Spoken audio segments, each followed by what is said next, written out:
One of the most amazing stories to me in scripture is the story about Isaac in Genesis chapter 26.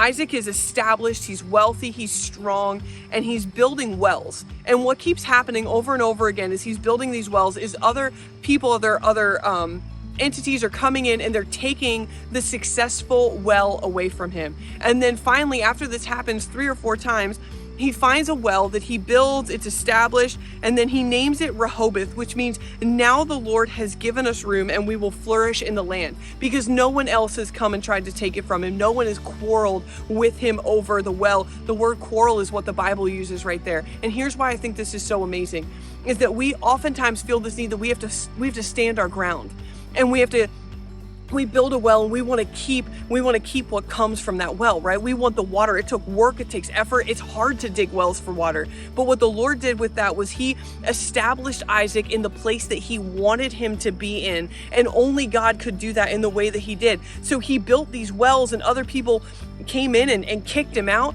but Isaac never stopped building wells. He never said, you know what, I'm done. If I can't keep it, I'm not going to have it. He never fought for it. He said, I'm going to trust God's plan and process, and I'm going to keep digging wells. I'm going to keep digging them. I'm going to keep moving forward. I'm going to keep going. I'm going to keep going until I know that God blesses the well that is the one for me. And there are so many times in our life where we deal with situations and circumstances where we feel like all we've done is taken to the beach with a spoon in our hand, trying to move sand from one side of the beach to the other, and then the wind blows and fills in the hole. And it is frustrating. It is sometimes even debilitating, because we feel like we can't keep moving forward. We're exhausted and nothing is gaining ground. But what's happening in this process is that the more we're digging wells, the more we're digging in faith. And the more we dig in faith, the more our feet become stable in who God's called us to be and the plan and the purpose he has. The place where Isaac named to be Rehoboth, he didn't know of that place until he got to it. He didn't plan on establishing himself in that place until God took him there. And God took him there on a hard route.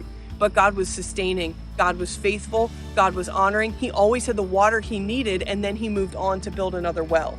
God will provide for every need you have. He will take care of your every worry, and he will establish you in the place that he calls you to be in as you continue to dig wells in faith.